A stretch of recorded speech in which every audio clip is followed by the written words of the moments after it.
Me? Me to answer that? Yeah. Well, I mean, I thought it was bizarre because it was filmed at almost, I'm thinking, Jim, near midnight. I think they went home at 12:02 a.m. on the 27th. But I mean, they're in the basement of this home. The body was upstairs under the Christmas tree not hours earlier. You see this this like a circle of flashlight go all the way around this train room. We've never really seen anything like this before, and you just kind of see the way the Ramses basement was. There are posters of the officer and the gentleman on the wall. There's wrapping paper in a closet. There are all these strange little costumes and rocking horses over in the corner, and then it centers on the window, the very window that the Ramses say the intruder came through, and suddenly it focuses on a big piece of glass, a shard that had fallen off the window when John Ramsey broke in that summer. Jim thinks that glass would have been moved if someone would have come through that window, and then it focuses down. Of course, the glass is still there. That's arguable, I think, whether that glass had been moved or not. Jim will argue with me about that one.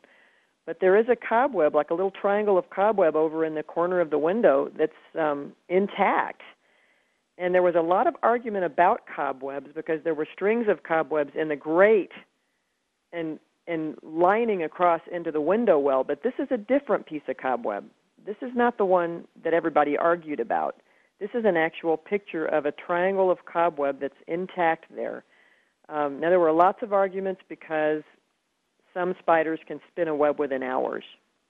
And so if that cobweb was spun after the intruder went through, then there is a way that someone could have come through that window. But they talked to people who, that's their specialty, is cobwebs and spiders. And those people said that particular spider spun a funnel web that no way. Spider would not have spun it because that type of spider is in hibernation from November through May or something like that. And I even talked to the guy who they consulted. Now, that guy was never brought before a grand jury. No, I mean, the whole thing. Never testified. I don't know why no one ever argued about that little triangle of cobweb. That's still a mystery to me because in Jim's view, it destroys the intruder, not the intruder's theory, but the point of entry.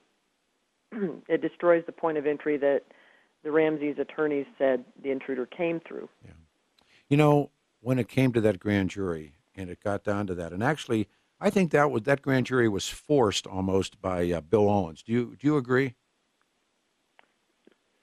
The what? The grand jury, convening a grand jury, was almost forced. I don't know. Because Owens got him. I mean, I don't know what Alex Hunter had in mind, but everybody and his mother could go to Alex Hunter and get any bit of information they wanted, including me. Yeah, there was a lot given up. And I remember talking to Hunter at the time when the Ramses first went in for their interview after 4 months. It was 4 months after John Bonet had been murdered. They didn't interview until April 30th, I believe it was. But he told me that they had to give over that information in order to get the Ramses in. They gave over quite a bit to Hal Haddon and his team. Hal Haddon was to their get lawyer. The Ramses in, and Hal Haddon was a lawyer. And I remember Alex Hunter telling me there was no other way we could get him in to talk to us unless we gave up this Imagine and this. that. Imagine this. But Jim, what did they give up? Did they give up witness testimony? What kinds of things did they give up for that interview? Do you know? Well, my understanding is that they gave some police reports over to the attorneys in advance of that interview. I don't know exactly how many. I never really saw what was in the record for that, and I think it was stuff that had already been forwarded to the DA's office that was copied. I don't know that they asked the PD to duplicate things. But they weren't able to talk about medical records, were they? What was this about the island of privacy? Well, during one of the interviews,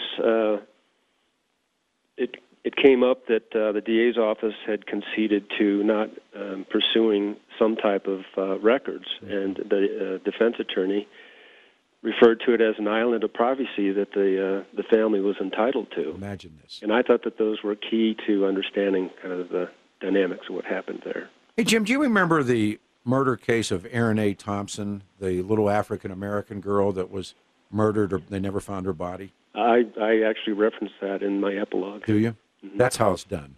Yep. Exactly. If you look at, I mean, the chief in Aurora just was, I mean, so brilliant here last week. And you look at how they handled, and it's a striking similarity because Aaron Thompson, Aaron A. Thompson, John Bennett Ramsey, Jean-Benet Ramsey, the disappearance, everything. They took that family on. And, of course, he's in prison, and I can't remember. Shelley Lowe is that woman's name. She's dead. And it's interesting because Patsy's dead and Aaron's in prison. But that's how you do a case. Well, Chief Dan Oates and I served on the executive board for the Chiefs of Police Association in Colorado, so I know him quite well. Good man. And I refer to that in the epilogue as how a prosecution should have been handled. And exactly the right. defense attorneys were doing the same thing that they took, the tack that they took in the Ramsey case, and Oates stood up to him and took care of business. I remember the people at the time that were screaming, if she was a little blonde white girl, this wouldn't be this way. And I remember at the time saying, you know what, you're right. If it happened in Boulder, you're right. There was a little 6-year-old girl who was killed by supposedly someone they called uncle in the house right after John Monet died. I don't know if you remember that. Of course I do. It was terrible. John Morris, I believe the guy's name was, and he was, walking down the street, bloody and just talking to himself, and they brought him in. But it was a blip. I remember seeing her little tennis shoe on next to a dumpster, because I think he might have put her in a dumpster. But that's what they always thought. She was from Curtis Park. She was from the Curtis Park neighborhood. Yeah, that's what nobody talked about it. Nope. And that's what everybody thought that Aaron and Shelley did, is they rolled that little girl's body up in a blanket or in a rug and dumped it in a dumpster up by their house. And you think that's what happened? I don't know. I mean, we know that? They never found the body, and that's crazy. They were just horrible, horrible human beings. There are a lot of bodies that were never found of these kids. You keep hearing about these kids, and you never hear the bodies are found. But I love one in Kansas City. There's one in Tucson. Yep. The one in There's 2 girls Washington, in Iowa. The 2 girls in Iowa. Good God. But the thing that I like about what Jim Kohler just said is, you want to see how it's done, that's how it's done. Yeah, Aurora's good.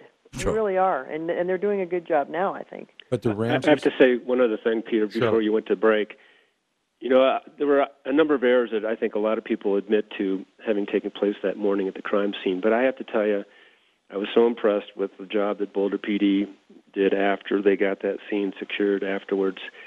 Their investigation of that was incredible. 60,000 pages worth of documents, and I've never seen anything like it.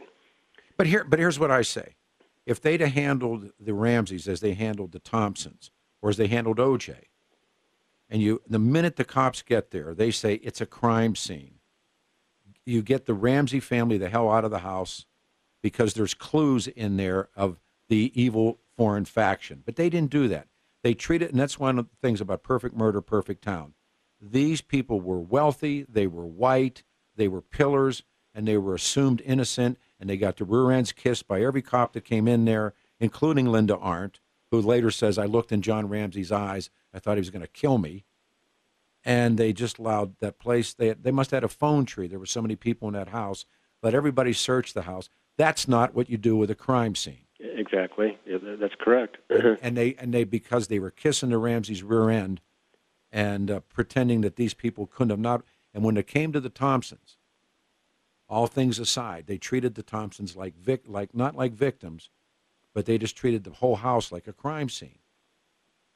And I remember that great moment with everybody and his mother's out searching in the cold for this little girl, and Aaron goes and buys a great big bag of McDonald's and goes home. That was a dead giveaway at that point. This guy didn't give a damn where that kid was because he knew. John Ramsey on the telephone making deals with his pilot to go to Michigan. I'm sorry. These people are anything but innocent. It is 5 minutes before the hour of 9. Tommy's joining us with Carol and Jim. One of the things that you forget about was the role of the media in the Ramsey case. And one of the Don Reggae, Peter Boyle's Media Horror songs was really the best. It was called Paula the Brown-Nosed Reporter. There were so many people sucking up to these people that it was disgusting. And ladies and gentlemen, Media Horror Productions, I came up with it. Donnie did it. It goes like this. Remember these people. There was Charlie and Philip and Lisa L. Reichman, Danny and Bertha and Sherry Keene Osborne. But can you recall the the most shameless suck-up of all. All of the Ramsey's lapdog had a very big brown nose. After you watch her interview, you would even say it grows. 4 minutes before the hour, Paula Woodward from Channel 9 was the worst. The absolute worst. That press conference that they did when they took over the hotel in Boulder and they built a set and they took out the furniture and they brought in furniture and they had a press secretary. We're talking about the Ramseys now. And then they selected these wonderful, hard-hitting reporters. And the condition was, and McKinley remembers, you can't ask John and Patsy about the murder of the little girl. But you could come to the stage set. And at that point, I said, what are you going to talk to Patsy about, the Euro? And Paula Woodward went up and whispered, how's Burke?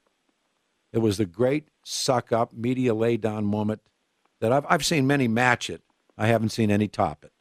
So Carol McKinley's with us and Jim Kohler, and now comes the end of this, the new book. And again, if you would, we'll put it up on our website. Jim, how can people read Foreign Faction? It's available on Amazon, Barnes & Noble. It's available at the publisher's website at a discount, Ventus Publishing, VENTUS Publishing.com, a signed, autographed, personalized copy. And then it's also at the Boulder Bookstore on the Pearl Street Mall. Who killed the little girl? I wanted to ask him his event. I wanted him to give the story. I kept we've hearing been doing it for 2 hours, yeah. Yeah, I kept hearing him saying he has I'm a pretty asking good us. idea. We're at the end of the show. Yeah. Jim, who killed her? You keep asking me that, yeah. And, Linwood is looming out there. Linwood's the Sue Happy Ramsey lawyer, and I used to say, hey, Jim, we've seen him sue many people. Told him to sue me? Not always successfully, I don't think. I told him on television. You can give an opinion. You can give an opinion. I lay it out for you, and I think you can make your own conclusions, draw your own conclusions. I think it's an interesting